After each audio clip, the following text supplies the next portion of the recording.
Nellore MP గారు వేమిరెడ్డి ప్రభాకర్ రెడ్డి గారు పెద్దలు మా జిల్లా అంతా కూడా ఆయన్ని దానకర్ణులు రకరకాలు అంటుంటారు అనుకోండి. ఆయన పెద్దల్ని కలిశారు మైనింగ్ వాళ్ళందరూ. నాకు తెలిసి సెప్టెంబర్లోనో అక్టోబర్లోనో కలిసినట్టున్నారు దాదాపు వీళ్ళందరూ మైనింగ్ వాళ్ళు.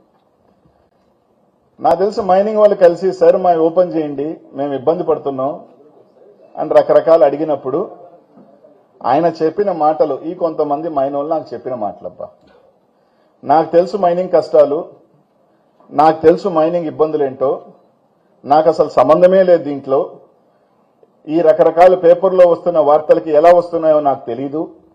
కొంతమంది నా ప్రత్యర్థులు రాయిస్తున్నట్టున్నారు నా మీద వరవలేక.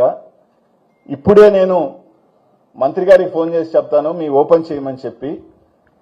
కాబట్టి మీకు ఎటువంటి ఇది లేదు, కాబట్టి మీరు ధైర్యంగా వెళ్ళండి, మిమ్మల్ని అండగా ఉంటాను అని చెప్పాడు ఆయన ఎంపీ గారు. ప్రజాప్రతినిధి గెలిచిన ఎంపీ గారు ఇది చెప్పారన్నది నేను విన్నా, నాకు తెలిసిన ఇన్ఫర్మేషన్. సరే కలిశారు, ఆయన చెప్పారు, పాపం వీళ్ళందరూ కూడా మంత్రి గారిని కలిశారు. ఓపెన్ అయిందో లేదో నాకు తెలియదు. నెల్లూరు అందరూ మళ్ళీ ఎందుకు రోడ్డు ఎక్కుతున్నారో నాకు తెలియదు. ఇక్కడి నుంచి డీడీ ఆఫీస్ కూడా వెళ్ళారు. ఇదంతా అయిన తర్వాత కంపెనీది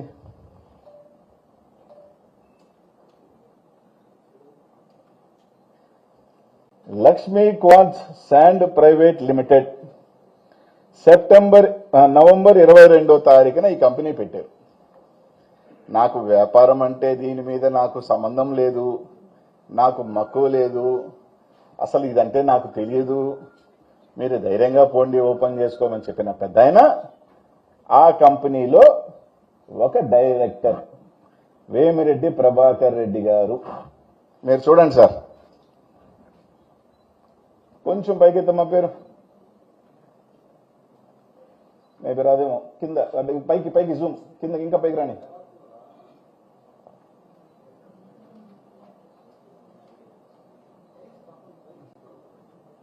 సర్లే అది కూడా చూసుకోండి కింద.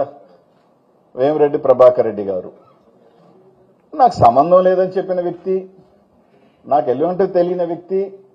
ఆయన ఒక కంపెనీ పెట్టారు, ఆ కంపెనీలో ఆయన డైరెక్టరు. ఇక్కడితో ఆగింది అనుకోవట్లా. దాదాపు గతంలో 20 నుంచి 25 మంది ఎక్స్పోర్టర్లు ఉన్నారు. 25 నుంచి 25 మంది ఎక్స్పోర్టర్లు ఉన్నారు. ఈ రోజు ఎందుకు ఒక ఎక్స్పోర్టర్ లేడు? ఒకే ఒక ఎక్స్పోర్టర్ ఉన్నాడు. ఎవరు ఆ exporter? Lakshmi quartz private limited. అలా పైకి వెళ్ళు, పైకి పైకి పైకి, ఇంకా కిందకి కిందకి కిందకి కిందకి. మీరు చూడండి అబ్బా, ఒకే ఒక కంపెనీ ఎక్స్పోర్ట్ చేసింది, లక్ష్మీ క్వార్ట్జ్ ప్రైవేట్ లిమిటెడ్. దీని తర్వాత ఏమనుకున్నారో ఏమో, ఒరే డైరెక్ట్ గా పేర్లు పెడితే ఇబ్బంది పడతారు అనుకున్నారేమో, ఇంకొక సిస్టర్ కంపెనీని ఓపెన్ చేశారు, ఫినీ. పైకి ఫినీ లిమిటెడ్ అని ఒకటి ఓపెన్ చేశారు, ఫినీ క్వార్ట్జ్ పైకి. ఈ ఫినీ క్వార్ట్జ్ లో విజయ్ కుమార్ రెడ్డి, ఈయన ఎవరో నేను చెప్పాల్సిన అవసరం లేదు, పత్రికా విలేకరు అందరికీ తెలుసు ఆయన ఎవరింట్లో ఉంటాడో ఎప్పుడు ఉంటాడో అని. విజయ్ కుమార్ రెడ్డి ఎవరింట్లో ఉంటాడో, ఎవరి దగ్గర ఉంటాడో, ఎవరికి చాలా ముఖ్యస్తుడో నేను చెప్పాల్సిన అవసరం లేదన్నా, మీ అందరూ ఎంక్వైరీ చేసుకోవచ్చు. మన్నెమాల విజయ్ కుమార్ రెడ్డి ఎవరు అనేది. అలాగే పైకి వెళ్ళి కిందకి కింద కింద కిందకి తీరా చూస్తే మళ్ళీ ఎవరు ఎక్స్పోర్ట్ చేశారు అంటే ఒకే ఒకరు ఎక్స్పోర్ట్ చేశారు, అది ఫినీ క్వార్ట్జ్. అంటే గత 4 నెలలుగా చేసింది ఎవరు అంటే లక్ష్మీ క్వార్ట్జ్, ఫినీ క్వార్ట్జ్.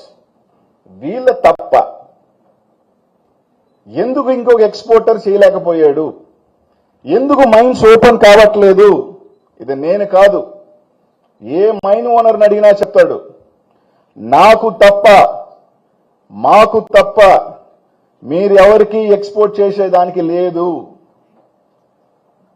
ఎవరు చేసినా మా కంపెనీ ద్వారానే చెయ్యాలి, లేకపోతే మీ మైన్స్ ఓపెన్ చేయము అనే ఒక హుకుం జారీ చేయబట్టి వాళ్ళకి సరెండర్ అయిన వాళ్ళు ఇచ్చిన మెటీరియలే వీళ్ళ ద్వారా పోయింది. వాళ్ళకి సరెండర్ కాని వాళ్ళు మైన్స్ ని ఓపెన్ చేయలేదు.